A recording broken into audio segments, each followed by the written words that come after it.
यंदा लोकसभेतून मनसेने माघार घेतली असली तरी निवडणुकीत राज ठाकरे प्रचार मैदानात उतरणार आहेत। राज ठाकरे निवडणुकीत 6 सभा घेणार असल्याची माहिती सूत्रांनी दिली आहे। तर सोलापूर, नांदेड आणि मावळमधून राज ठाकरे भाजप विरोधात प्रचार करणार आहेत आणि मतदार राजाला भाजप विरोधात मतदान करण्याचं आवाहन करणार आहेत। मात्र या सभेला व्यासपीठावर काँग्रेस किंवा राष्ट्रवादीचे उमेदवार नसणार आहेत आणि महत्त्वाचं म्हणजे राज ठाकरे उर्मिला मातोंडकरसाठी सभा घेणार नसल्याची माहिती सूत्रांनी दिली आहे।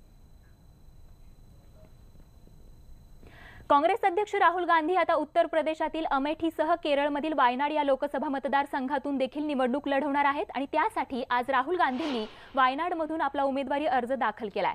यावेळी त्यांच्यासोबत प्रियंका गांधीही उपस्थित होत्या। तर अर्ज भरण्याआधी राहुल गांधींसह प्रियंका गांधींची वायनाडमध्ये रॅली काढत या ठिकाणी काँग्रेसतर्फे मोठं शक्ती प्रदर्शनही करण्यात आलं।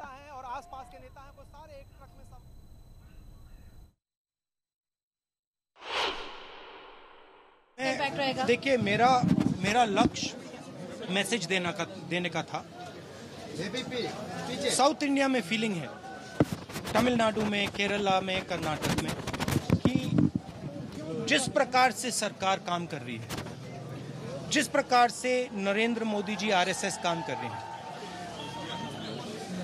देश के काफी लोगों को लग रहा है कि उनके कल्चर पे, उनकी भाषा पे, उनकी हिस्ट्री पे आक्रमण हो रहा है। तो इसलिए मैं मैसेज देना चाहता था कि मैं नॉर्थ से भी लड़ूंगा और साउथ से भी लड़ूंगा। देखिए, अमेठी में मैं भी हूँ, यहाँ भी मैं हूँ। मेन मैसेज मेरा है कि जो कल्चरल अटैक हो रहा है हिंदुस्तान में, जो आरएसएस, नरेंद्र मोदी नागपुर से पूरे देश पर, पूरे इंस्टीट्यूशन पर आक्रमण कर रहे हैं, उसके खिलाफ मैं मैसेज देना चाहता हूँ। ये देश अलग अलग विचारधाराओं का देश है, अलग अलग भाषाओं का देश है और इसमें सब भाषाएं, सब विचारधारा जरूरी है। आणि आता बातमी आहे ईशान्य मुंबईतून अखेर मनोज कोटक यांना भाजपने उमेदवारी दिली आहे। विद्यमान खासदार किरीट सोमय्या यांना तिकीट नाकारण्यात आलं, तर शिवसेनेची नाराजी आणि अडवाणी गटाचा शिक्का यामुळे सोमय्या यांची एक्झिट झाली आहे। किरीट सोमय्यांचा पत्ता कट झाल्यानं युतीला ईशान्य मुंबईत दिलासा मिळालाय। पालिकेतले भाजपचे गटनेते मनोज कोटक यांना भाजपने उमेदवारी दिली आहे। शिवसेना भाजप युतीमध्ये ईशान्य मुंबई लोकसभा मतदारसंघावरून तिढा निर्माण झाला होता। शिवसेना पक्षप्रमुख उद्धव ठाकरे यांच्यावर किरीट सोमय्यांनी माफिया अशा शब्दात टीका केली होती, त्यामुळे शिवसैनिक खवळले होते। किरीट सोमय्यांना सहकार्य करणार नाही, इतकंच नाही तर किरीट सोमय्यांविरोधात अपक्ष उमेदवार म्हणून अर्ज भरण्याचा इशारा शिवसेनेचे आमदार सुनील राऊत यांनी दिला होता।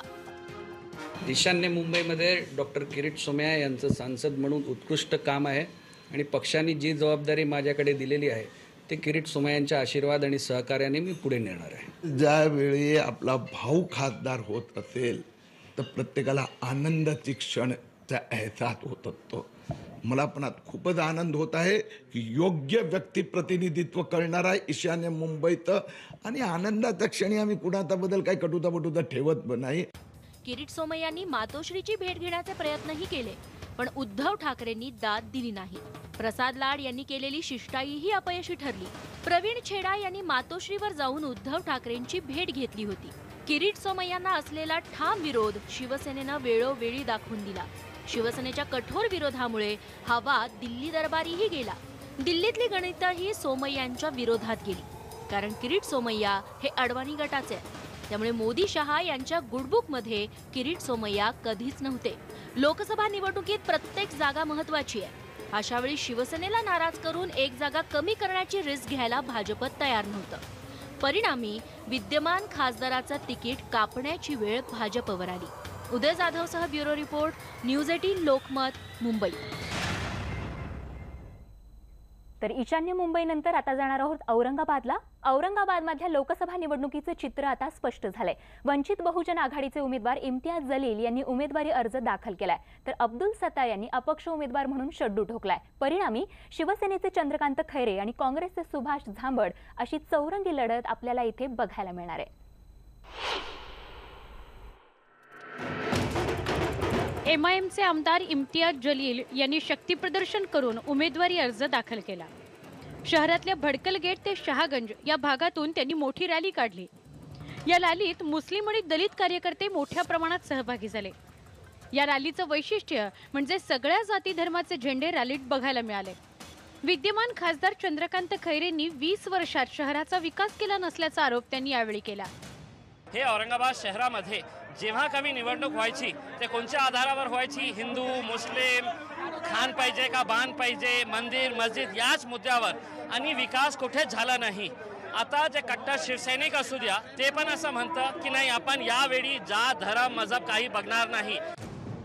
औरंगाबाद लोकसभा मतदारसंघातून सुभाष झांबड यांना बी फॉर्म दिल्यानं तेच काँग्रेसचे उमेदवार असणार हे स्पष्ट झालं। त्यामुळे काँग्रेसचे बंडखोर अब्दुल सत्तार यांनी अपक्ष उमेदवार म्हणून मैदानात उडी घेतली। झांबड यांना उमेदवारी दिल्यानं अब्दुल सत्तार यांनी जिल्हा अध्यक्षपदाचा राजीनामा दिला होता। उमेदवारी दिली नाही तरी बंडखोरीचा इशारा त्यांनी आधीच दिला होता। सत्तार सर, तुम्ही रक्ताचे काँग्रेस, तुमच्या रक्तात काँग्रेस आहे, तर तुम्हाला काय वाटतं काँग्रेस? पण ते काँग्रेसच्या रक्तामध्ये आम्ही नाही ना। अनेक वर्ष काँग्रेसचं काम केलं, 36 वर्ष, तर थोडीफार नाराजगी राहणार आहे की पक्षांनी आपल्याला शेवटी न्याय काय दिला, आणि त्या न्याय दिल्याने जनतेसमोर न्याय मागायला चाललो। शिवसेना आणि भाजपची युती झाल्यानं विद्यमान खासदार चंद्रकांत खैरे यांचं पारडं जड झालंय। आतापर्यंत 4 वेळा खैरे निवडून आले आहेत, त्यातच काँग्रेस, वंचित बहुजन आघाडी आणि अब्दुल सत्तारांची बंडखोरी यामुळे चौरंगी झालेल्या लढतीत कोण बाजी मारणार हे आता निकालानंतर स्पष्ट होईल। सिद्धार्थ गोदामसह bureau report, news 18 Lokmat, Aurangabad.